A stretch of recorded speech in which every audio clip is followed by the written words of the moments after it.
Chalk Talk is brought to you by Isolite, the emergency lighting experts. Stay educated, my friends.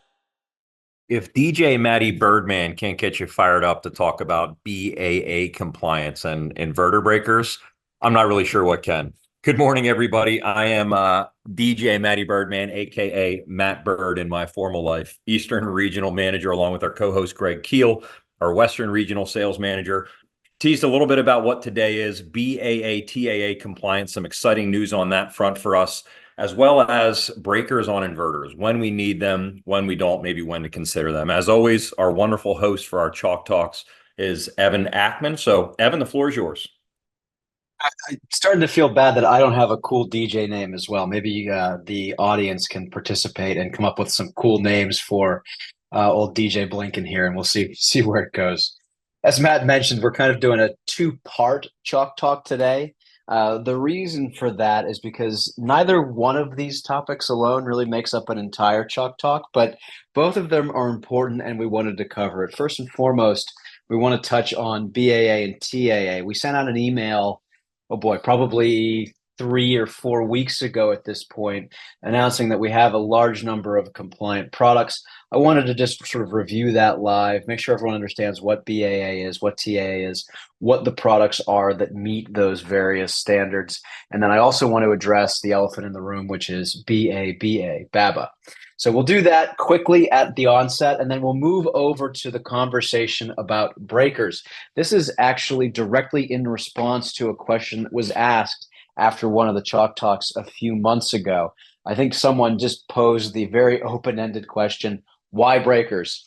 And rather than answering it sort of just for one person, I decided maybe we just do a Chalk Talk on it and talk a little bit about why breakers go in inverters, potentially why they don't actually need to go in some inverters.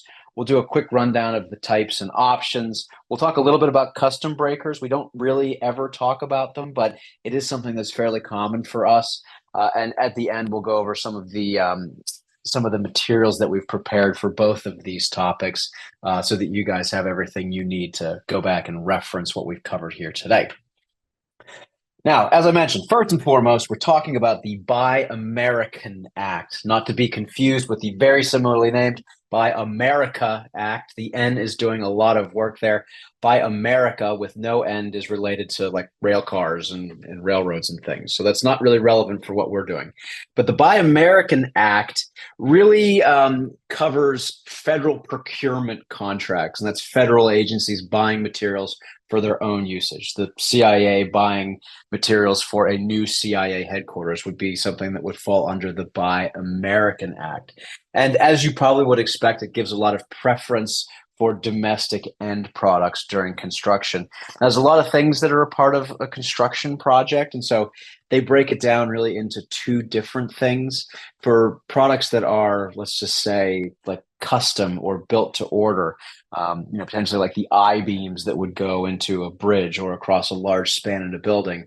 The requirement there is that 50% of that content of that steel or iron I-beam needs to be made from U.S. Steel.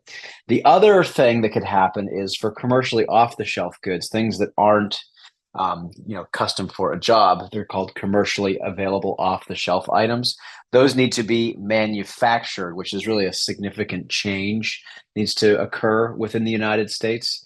And that's sort of the breakdown. Now, there's the Trade Agreement Act is also related to this. It really loses just the U.S. part of it and adds the Trade Agreement Act countries. There's a number of them, but most notably and probably most importantly, it doesn't include places like China. So Trade Agreement Act countries would be things like Canada, Mexico, potentially like Taiwan, places that are sort of friendly with us.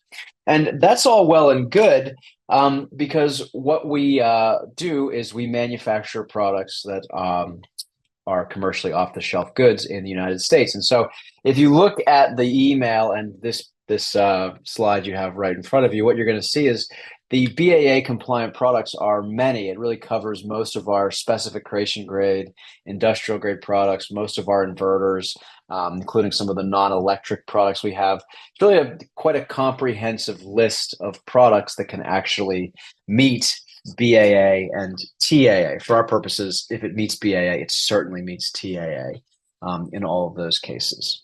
Now, as I mentioned, the elephant in the room is the BABA compliance. This is a newer act that really covers infrastructure projects which require federal financial assistance or grants. So if the government is helping pay for it, BABA potentially is the letter of the law.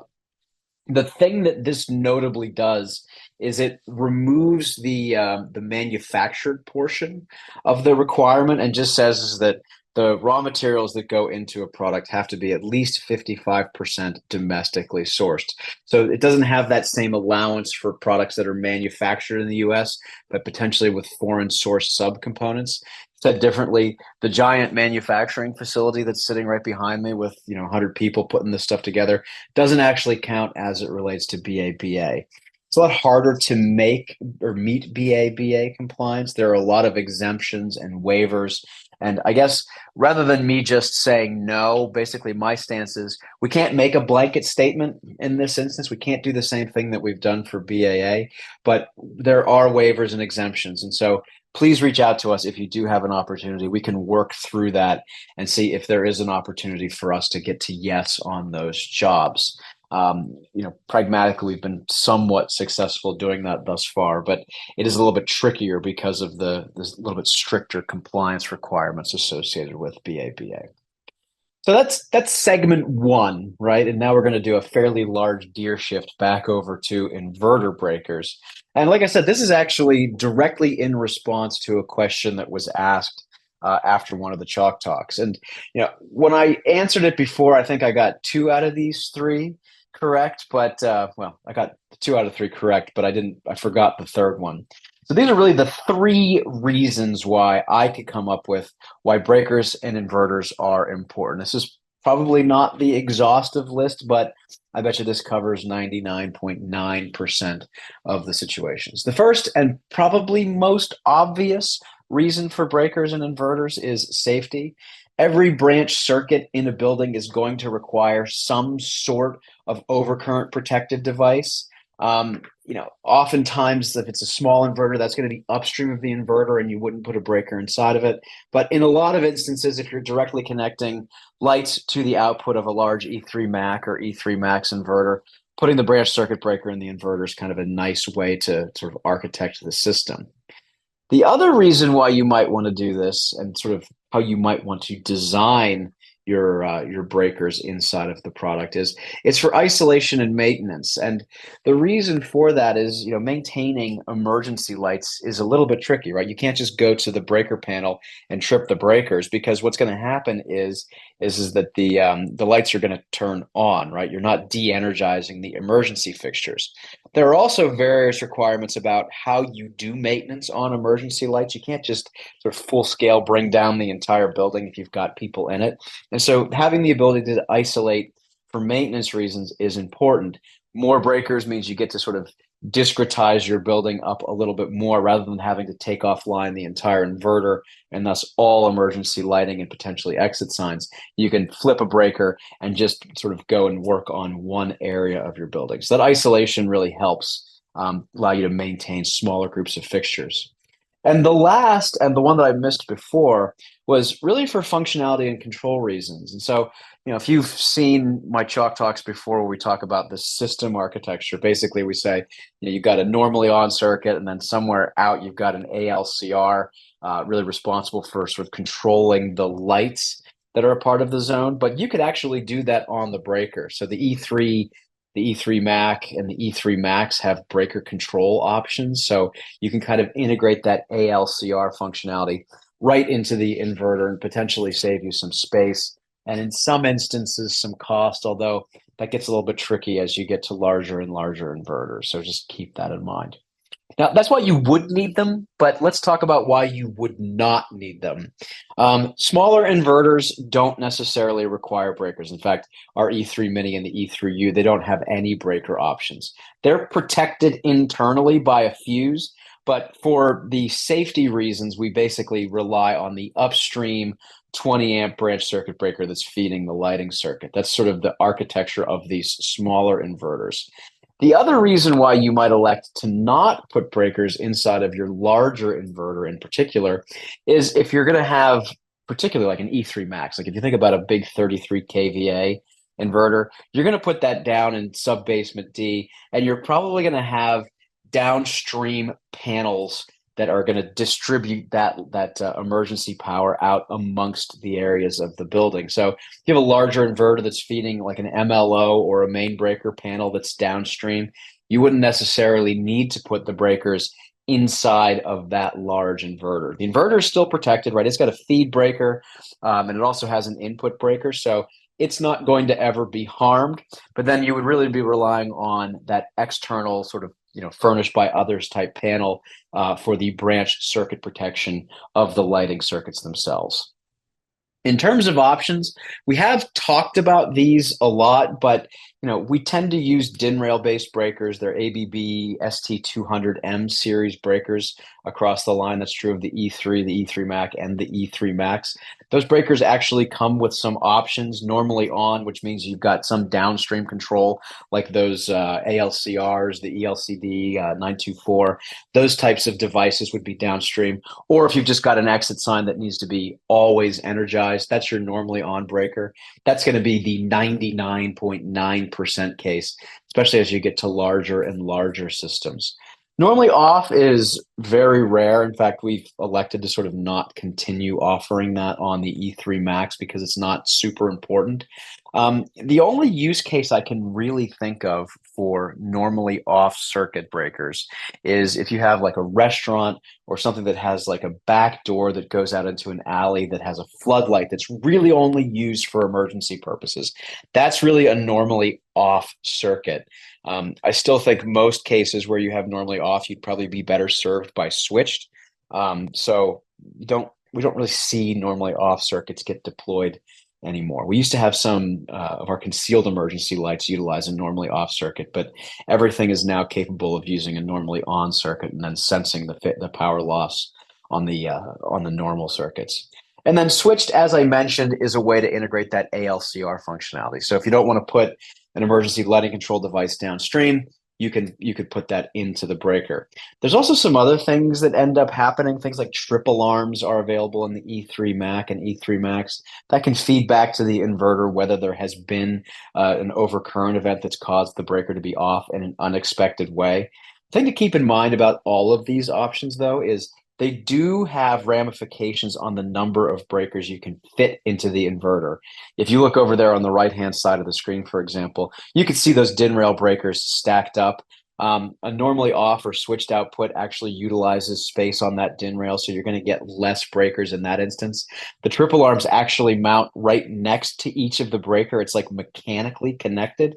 So if a breaker is one DIN unit wide, if you add trip alarm, it basically becomes 1.5 units wide. So just keep in mind, if you're going to add options or do some non-standard breakers, you are going to limit the number of breakers you can actually support writ large. Our quotes guys know how to do that math. It's not a big deal. We can give that guidance. In fact, the information is also in the cut sheet. So we don't hide any of that, but keep in mind, if you just change between one type of breaker and the next, you may have to reduce the total number of breakers available. The other thing that we've never really talked about in a Chalk Talk is custom breaker options. And if you look at our cut sheets, or maybe you've gotten a quote that has this on it, we do support custom breakers on the E3 Mac and the E3 Max inverters. If you've ever been on one of our factory tours and I've walked you near the quotes guys and said, these guys sit between ops and engineering because when we have to do custom stuff, we need to be able to figure out if it can fit and if we can get the parts. Custom breakers is one of the largest reasons why we have them seated there. And we accommodate a lot of different requests, but there's sort of two common ones that pop up. Sometimes when we have like mixed voltage outputs, like for example, an inverter that's fed by 277 but has a 120 and 277 volt output, it would be a custom breaker option to figure out how many breakers went on the 120 circuit versus how many went on 0277. We also get a lot of requests for sort of multi-pole configurations, like I want this many single pole breakers, this many 3-pole breakers, and then two-pole breakers, whatever the case might be. Sort of organizing that ends up being a custom breaker option just because it's not a part of our standard work construction documents. The other thing that comes up all the time is custom sizing. Sometimes we get requests for much smaller breakers for more sensitive circuits that need lower trip ratings.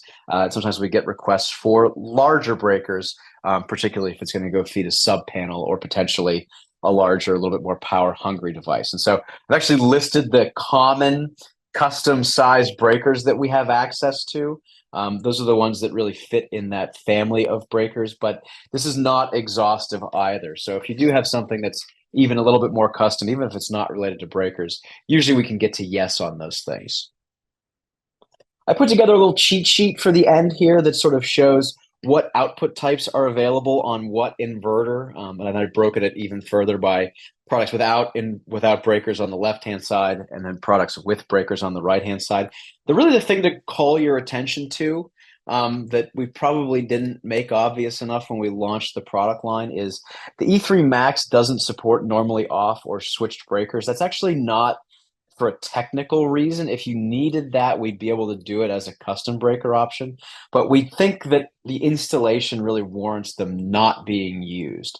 Reason being is, even though the E3 Max supports a large number of output breakers, to take them all up with switched outputs really wouldn't be utilizing the capacity correctly. And pragmatically speaking, wiring the switched legs of the lighting controls all the way back to where that E3 Max would be very complicated and potentially cost prohibitive. And so we've tried to signal that preference by not offering those as standard, but everything else is sort of as you would expect. The other thing, that E3X that doesn't have technically a normally off, you could utilize the switched breaker type and then cap off the input, and then that would behave just like a normally off. We've actually created a few documents that cover both of these topics. We have a BAA document, which we already have sent out and is available on our website. There's a link on the website as well. It's right from the front page. If you pull down the menu, I think it's under knowledge, you can get access to that list of BAA compliant products. As that list changes and gets updated, we will certainly update that document so that you have it. The other thing that we've released recently is an inverter size and configuration chart. We have a lot of information in the cut sheets, and a while ago we used to have a document that broke down the inverters by their cabinet size that would just describe, hey, for a 1600 VA single phase inverter, you're going to get this cabinet configuration. These are the dimensions. These are the breaker options you have. We've revitalized that document and included all the updates, including all the stacked versions of the cabinets, as well as the ones with the seismic mounting brackets. So that's been updated. You can find that online. We'll send out both of these as a part of the follow-up to this Chalk Talk, in addition to the normal things, the recording of me giving the presentation, as well as access to the slides so that you can give it to everybody else. As always, I'm DJ Blinky Ackman or something. Tom is here. That's the first time I've seen his mugshot there since he gave the presentation last month, which I certainly appreciate. DJ Matty Birdman and DJ Growdy Greg are also on the line. We certainly appreciate you guys and everything that you do for us. So if there's anything that we can do to support you, please don't hesitate to reach out. We're always here to answer your questions and help out in any way possible. I'll certainly stick around for questions now. Otherwise, we will see you in June.